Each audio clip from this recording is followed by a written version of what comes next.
In the dead of night, Liddy arrives at a small, warmly lit house in the woods, finally reuniting with her best friend, Agnes. The reunion is a flurry of excitement and familiar jokes about Agnes still managing to be alive in this quiet town. Inside, their conversation quickly dives into the deep, intimate banter that defines their friendship, humorously dissecting the strange things men say during sex. They theorize that for some men their entire identity is wrapped up in their performance, turning a simple phrase into a desperate plea for validation. Later, Agnes agrees to read a new draft Liddy has been working on, a story that has evolved from gay New York stuff into something dark, psychological, and funny. Their peaceful moment is interrupted by a man shouting from a distance, claiming their favorite spot, much to their annoyance. Liddy wistfully says she wishes Agnes still lived closer, a sentiment Agnes shares, though she claims to like it here. But Agnes probes deeper, asking if she is sure, acknowledging that it is a lot to still be here after everything.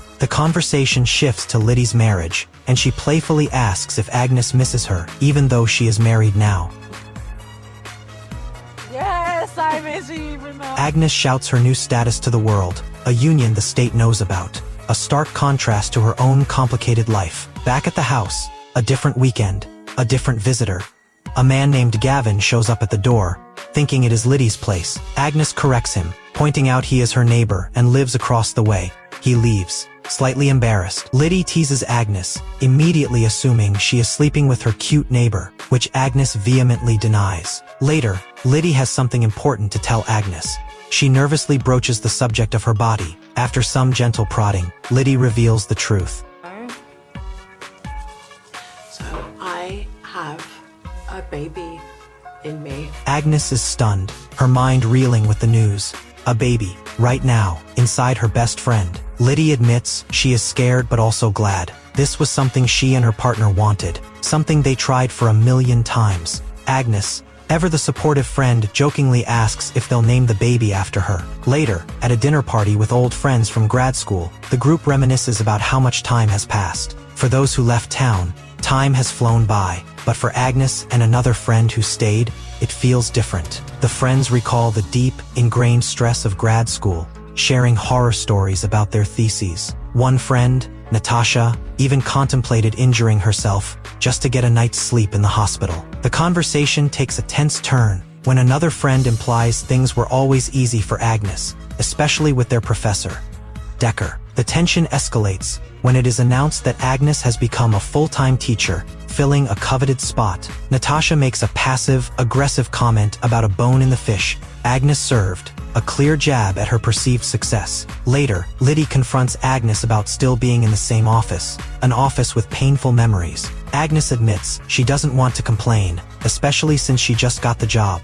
Despite the office's history, the conversation takes a dark turn, with Liddy begging Agnes not to die, fearing for her mental state. Agnes reassures her, saying if she were going to kill herself, she would have done it years ago. In a touching moment, Agnes introduces herself to Liddy's unborn baby, feeling a kick that Liddy insists isn't real. As they part, Agnes pleads with Liddy not to wait so long to come back again. The film flashes back to their grad school days, a time of immense pressure and academic burnout. Their mentor, Decker, gathers their thesis drafts, a seemingly mundane event that will have devastating consequences. Later, Agnes and a friend discuss Decker, with her friend suggesting he wants to sleep with her. Agnes is adamant she would say no, disturbed that her intelligence might be misinterpreted as an invitation. Agnes meets with Decker to discuss her thesis. The conversation is initially professional, with him praising her writing. She confesses that she is writing a book, but feels it is horrible, and makes her want to kill herself. Decker offers a strangely profound compliment,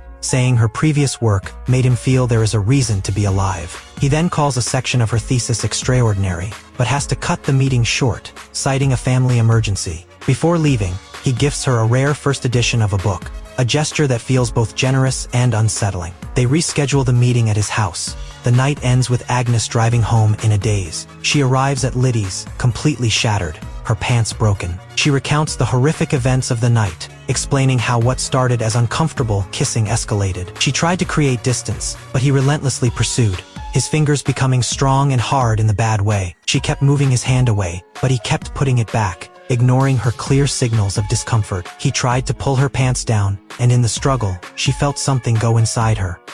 Her spine went cold. She jumped up, saw a scared look on his face, and then slowly grabbed her boots and drove home. Liddy can only offer a comforting embrace. At the clinic, the doctor's tone is jarringly clinical and unhelpful. Liddy has to intervene, telling the doctor his tone is all wrong. The doctor asks blunt, painful questions, using words that make Agnes flinch. During the appointment, Liddy gets a text. Decker is leaving, transferring to another university. He is running. Agnes reports the assault to university officials, but their response is a bureaucratic dead end. Since Decker has resigned, their hands are tied. In a moment of empty solidarity, they tell her, "We are women," as if that absolves them of their inaction. That night, in a desperate state, Agnes approaches her neighbor, Gavin, and asks for lighter fluid, lying about making hot dogs. She later confesses to Liddy she was thinking of burning Decker's office down. Liddy, ever loyal, immediately offers to do it for her. Agnes finds a stray cat and brings it home,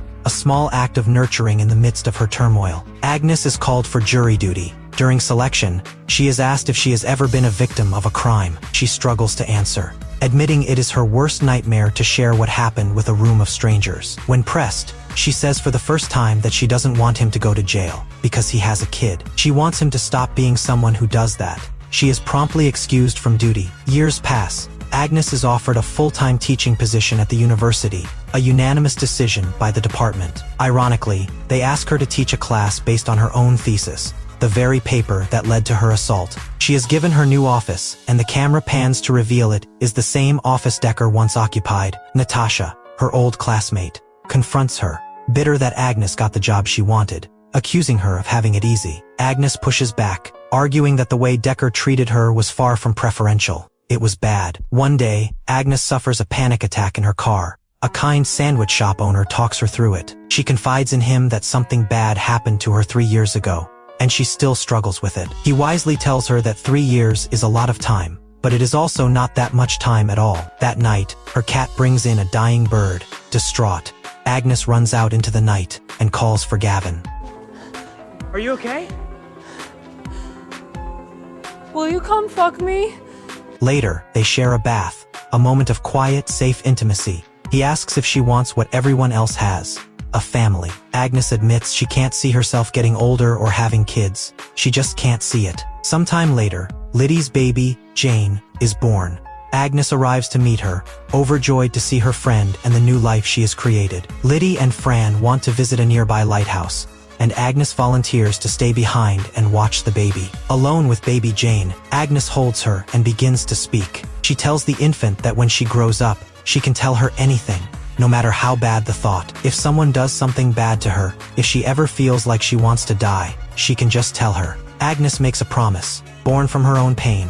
"I'll never tell you you are scaring me. I'll just say, yeah, I know. It is just like that sometimes." She acknowledges that bad things will happen, that she feels bad for Jane for being alive and not knowing it yet. But she can listen and not be scared.